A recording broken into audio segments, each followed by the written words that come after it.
4 سال کی زینب کبھی گھر کے کسی کونے میں لے جا کے ماں کو تسلی دیتی، کبھی گھر کے کسی کونے میں لے جا کے ماں کو تسلی دیتی، کہتی اماں نہ رویا کر، تیرے حسنین جیسے بیٹے۔ عزادارو غیرت مندو، 4 سال کی زینب 4 سال کی عمر میں 3 مہینے تک مسلسل اکیلی بیٹھ کے ماں کو تسلیاں دیتی رہی۔ پھر زینب کی زندگی کا اگلا قدم، عزادارو 4.25 سال کی عمر ہے علی کی بیٹی کی، تیرے گھر میں بھی 4.25 سال کی بچیاں ہوں گی، اگر ماتم کرنا چاہتا ہے میرا جملہ سمجھ۔ 4.25 سال کی زینب 4.25 سال کی زینب 3 دن تک مسلسل ماں کے زخمی پہلو پہ پٹیاں باندھتی رہی۔ پھر زینب کی زندگی کا اگلا قدم سن 40 ہجری، کوفے کا شہر، رمضان کا مہینہ، 19 رمضان کو زخمی علی آیا گھر میں۔ ہر بیٹا چاہتا ہے بابا کی عیادت اور تیمارداری کا شرف مجھے حاصل ہو، ہر بیٹی چاہتی ہے بابا کی تیمارداری کا شرف مجھے حاصل ہو، لیکن عزادارو تیرے حسن امام نے اپنی امامت کا پہلا فیصلہ سنایا، فرمایا خبردار میرے بابا کی پیشانی پہ پٹی نہ کوئی میرا بھائی باندھے گا نہ کوئی میری اور بہن باندھے گی، میرے بابا کی پیشانی پہ 3 دن تک پٹیاں وہ باندھے گی جس نے 4 سال کی عمر میں ماں کے زخمی پہلو پہ پٹیاں باندھی تھی۔ عزادارو زینب کبریٰ کے ذمہ ہو گیا علی کی پیشانی پہ پٹی باندھنا۔ 19 رمضان کو آئی پٹی باندھ کے چلی گئی، 20 کو آئی پٹی باندھ کے چلی گئی۔ اللہ جانے شیخو پورے کا عزادار تو کیا سن کے رونے کا عادی ہے۔ جب آئی نا 21 رمضان کو علی نے فرمایا زینب بیٹی آج پٹی باندھنے کا کوئی فائدہ نہیں،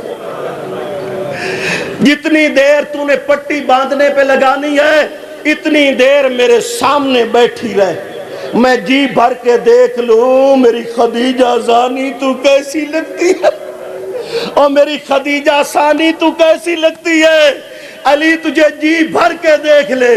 عزادارو غیرت مندو، جناب زینب کبریٰ بیٹھ گئی، علی نے زینب کے چہرے کی تلاوت کرنا شروع کی، یا یوں کہوں صدیوں کا پیاسا جس طرح پانی کی طرف دیکھتا ہے نا، ساری زندگی کا ترسا ہوا علی آج زینب کے چہرے پہ دونوں نگاہیں جما کے بیٹھا ہے، یا یوں کہوں کہ جس طرح نمازی حالت نماز میں کعبے سے آنکھیں نہیں نہ موڑتا، رخ نہیں موڑتا، اسی طرح علی زینب کے چہرے کو کعبہ بنا کے بیٹھا ہوا ہے۔ عزادارو تھوڑی دیر کے بعد زخمی علی کے لبوں سے ایک جملہ نکلا، کہا زینب بیٹی کیا بابے کو قرآن سنائے گی؟ زینب نے قرآن پڑھنا شروع کیا، سورہ یاسین کی پہلی مبین پہ پہنچی، علی نے کہا بس زینب قرآن بند کر، بس زینب قرآن بند کر۔ کہا بابا کیا قرآن نہ سناؤں؟ کہا جانتا ہوں تو عالمہ غیر معلمہ ہے، جانتا ہوں تو فہمہ غیر مفہمہ ہے، تو اسے بہتر قرآن کوئی نہیں پڑھ سکتا۔ بابا پھر حکم کیوں دیا تھا قرآن پڑھنے کا؟ کہا زینب یہ جاننے کے لیے نہیں کہ تجھے قرآن پڑھنا آتا یا نہیں، حکم اس لیے دیا تھا علی زندگی میں یہ پتہ کرنا چاہتا تھا اگر میرے سامنے قرآن پڑھ لے گی تو کل شرابی کے دربار میں خطبے بھی دے لے گی۔ عزاداران سید الشہداء، اب زینب کی زندگی کا اگلا قدم سن 50 ہجری 28 سفر کی رات، زینب کے ہاتھ میں تخت، سگے بھائی کا جگر ٹکڑے بن کے گر رہا ہے۔ عزادارو جو ہی کوئی ٹکڑا گرتا نا حسن کے جگر کا، زینب سامنے تشت کر کے کہتی او میری اماں کا دودھ میری زندگی میں زمین پر نہ گرنا، ابھی زینب مجبور نہیں ہوئی۔ عزادارو غیرت مندو، خدا کے نام پر مجھے ایک سوال کا جواب دو، کیا دنیا کی کوئی بہن اطمینان کے ساتھ اپنے بھائی کے پاؤں سے کانٹا نکال سکتی ہے ہمت کسی بہن کی کہ اپنے بھائی کے پاؤں سے کانٹا نکالے؟ دنیا کی کوئی بہن اپنے بھائی کے پاؤں سے سکون کے ساتھ کانٹا نہیں نکال سکتی، لیکن اللہ جانے کیا قسمت تھی علی کی بڑی بیٹی کی، جسے سگے بھائی کے جنازے سے تیر نکالنے پڑ گئے۔ بس ہو گئی میرے حصے کی مجلس۔ عزادارو زینب کی زندگی کا اگلا قدم، چل پڑا حسین، چل پڑی زینب۔ احرام توڑے حسین نے، احرام توڑے زینب نے، حر نے حسین کے گھوڑے کی باگوں میں ہاتھ ڈالا، مگر مصیبت تو زینب کے لیے تھی جو سامنے بیٹھ کے محمل میں دیکھ رہی تھی کہ میرا حسین کتنا غریب ہو گیا۔ عزادارو 2 محرم کو کربلا میں پہنچے۔ حسین نے کہا زینب میں یہ زمین خریدنا چاہتا ہوں۔ کہا جو وطن سے وعدہ کر کے چلا تھا یاد ہے؟ کہا ہاں زینب یاد ہے۔ کہا پھر آدھی قیمت میں دوں گی، آدھی قیمت تو دے گا۔ 60,000 دینار قیمت مقرر ہوئی، 30,000 حسین نے دیا، 30,000 زینب نے دیا۔ 60,000 دینار میں زمین کربلا خرید کے حسین واپس آیا۔ کہا زینب بہن یہ زمین ہے تیری اور میری مشترکہ، میرا دل چاہتا ہے میں اسے تیرے بیٹوں اور اپنے بیٹوں کے نام مشترکہ نہ لکھوا دوں۔ بس یہ سننا تھا۔ علی کی بیٹی تڑپ کے اٹھی، اٹھ کے حسین کی داڑھی پہ بوسہ دیا، بوسہ دے کے کہا نہ حسین، نہ یہ زمین تیرے سجاد اور اصغر کے نام، نہ یہ زمین میرے اون و محمد کے نام، اگر لکھوانا چاہتا ہے تو لکھوا میرے اکبر کے نام، اس لیے کہ اکبر تیرا بھی بیٹا ہے، اکبر زینب کا بھی بیٹا ہے۔ عزادارو زینب کے حکم پر زمین کربلا جاگیر علی اکبر بن گئی۔ عزادارو 7ویں محرم کو پانی بند ہوا، نہ پیا حسین نے نہ پیا زینب نے۔ 8ویں محرم حسین بھی پیاسا، زینب بھی پیاسی۔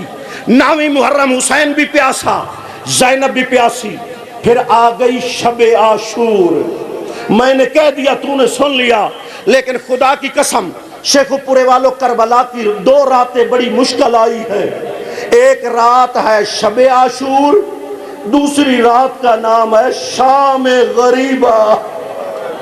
شب عاشور ہے غریب بھائی کی رات، شام غریبہ ہے اجڑی ہوئی زینب کی رات۔ عزادار و حسین کی رات میں، زینب کی رات میں زمین و آسمان کا فرق ہے۔ حسین کی رات میں زینب سو رہی ہے، لشکر یزید پریشانی میں جاگ رہا ہے۔ زینب اس لیے مطمئن ہے کہ عباس ہے، لشکر یزید اس لیے پریشان ہے کہ غازی ہے۔ لیکن شب عاشور زینب پریشان ہے، لشکر یزید مطمئن ہے، اس لیے کہ عباس نہیں رہا۔ عزاداران سید الشہداء آ گیا 10ویں محرم کا دن، برابر قربانیاں دیتی ہے۔ آخری جملوں کی طرف بڑھ رہا ہوں۔ جب برابر قربانیاں دے چکی نا، جب آیا غریب کربلا کے آخری سجدے کا وقت، بس اسی جملے پہ ختم کرنے جا رہا ہوں۔ جب آیا تیرے مظلوم امام کے آخری سجدے کا وقت، حسین نے ایک مرتبہ خیمے کے دروازے کو دیکھا اور ایک مرتبہ زمین کربلا کی طرف دیکھا۔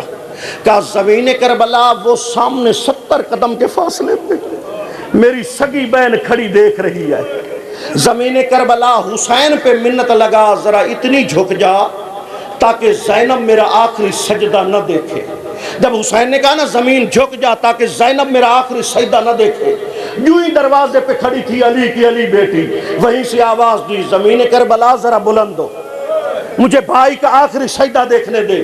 جو کربلا کے زوار بیٹھے ہو میری گواہی دینا، آج بھی تلے زینبیہ بلند ہے، آج بھی زمین مقتل حسین نیچے ہے۔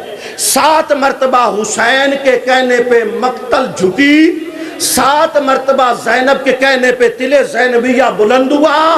جب 7ویں مرتبہ حسین کو زینب نظر آئی نا، حسین نے کہا زمین کربلا میں نے تجھے حکم دیا تو جھکتی کیوں نہیں؟